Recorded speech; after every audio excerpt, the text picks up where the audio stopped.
Hi guys, welcome back to the PYQ series.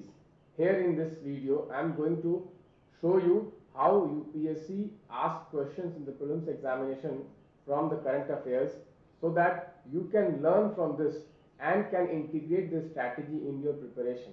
I am also going to throw a light on how I was able to predict the content in my daily prelims notes from which directly this question has been framed.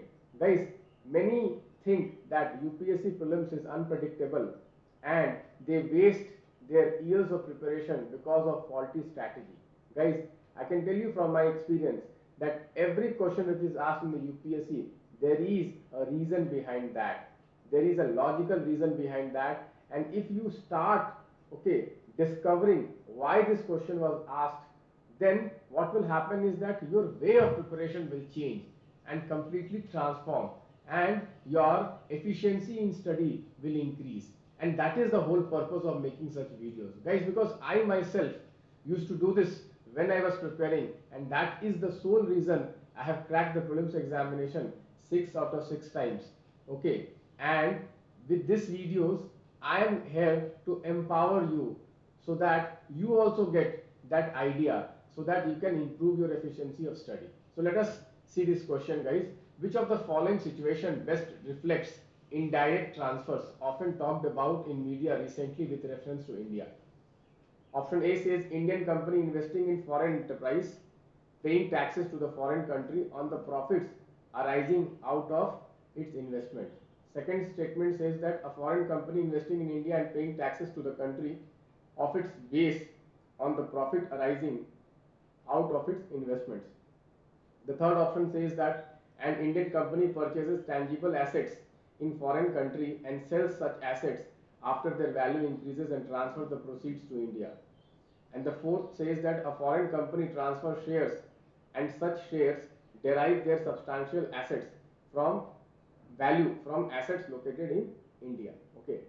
So you can easily see, that option C, option C and option D, okay, they talk about what? They talk about assets. They talk about assets. Okay. Option C talks about an Indian company owning assets outside India, and option D talks about a foreign company, owning assets in India and transferring that. So C and D, they are basically of similar nature, and A and B are of similar nature. Okay. So guys, what I want to tell you is that this question, if you don't know it, if you don't know the issue, if you have not read about it, it is very difficult to solve. Okay, but if you are following the current affairs, for the past few years, you will be knowing that there is an issue which is going on between the Vodafone and KN India with India, and that issue is issue of retrospective tax. The issue of retrospective tax, and let me just show you how logically anyone could have predicted that this question is going to come in the UPSC prelims examination this year.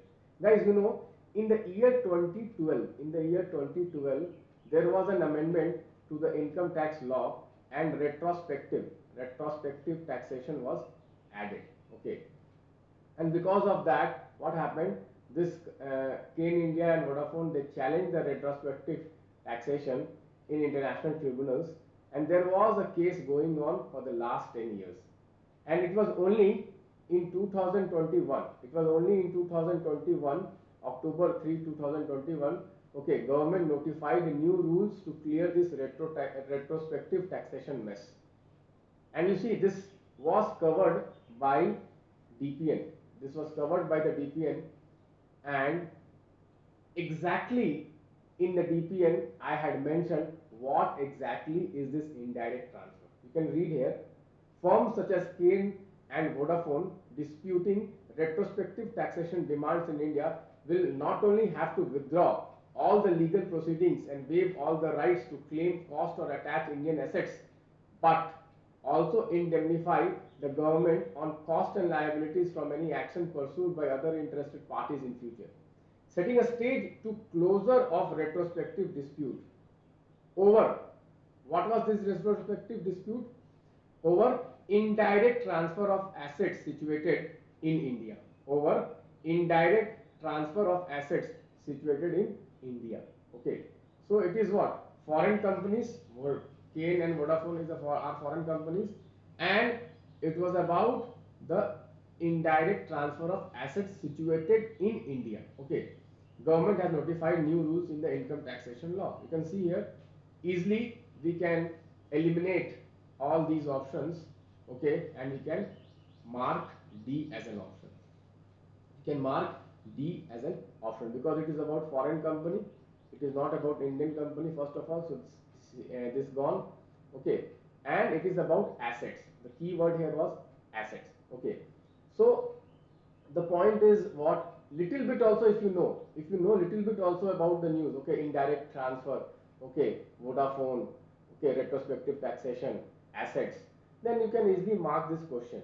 And now I am going to explain you the why. Okay, I will explain you the reason why. Okay, why this question was asked. So generally you will see whenever there is 10 years to any issue, or whenever there is a closure of any issue, or whenever there is a beginning of an issue, okay, beginning, okay, or closure, or 10 years, 20 years, 25 years, generally UPSC will ask the question on that topic. And you see this issue started in 2012 and this issue ended in 2022. This question came in 2022 after 10 years. My point is what? My point is that even though it was a current affairs, many people say that there are many current affairs. There are many current affairs throughout the year. But why only this? Because there was a closure to this issue and this issue was completing 10 years. This issue was completing 10 years and that is the reason this question was asked. And the point, many people complain, sir, I read that current affairs, I followed that website, I followed that compilation, and nothing came from that compilation. The point is, guys, you need to follow those, okay, authentic current affairs resources which are prepared by people who themselves have qualified prelims, okay, not once, not twice, not thrice, but 6 out of 6 times. Because, guys, okay, I can tell you from my experience that when I read newspaper, my way of reading newspaper and preparing, okay, notes for the prelims is very unique, very unique. I know what UPSC has been asking. So last 10 years, okay, because I started writing prelims in 2011, okay, so for the last 10 years I am in touch, okay. So whatever notes I prepare, I integrate the PYQs in my notes only, and that is what differentiates daily prelims notes with any other current initiative in the country. And that's the reason so many questions are coming from the daily prelims notes and from the Optima test series.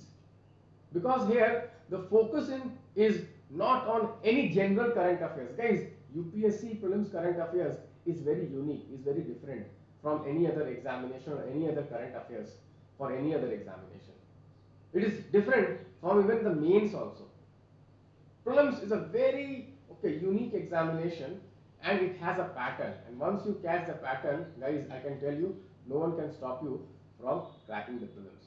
Guys, here I would like to tell you that if you are preparing for prelims 2023, you should not, you must not miss my Optima test.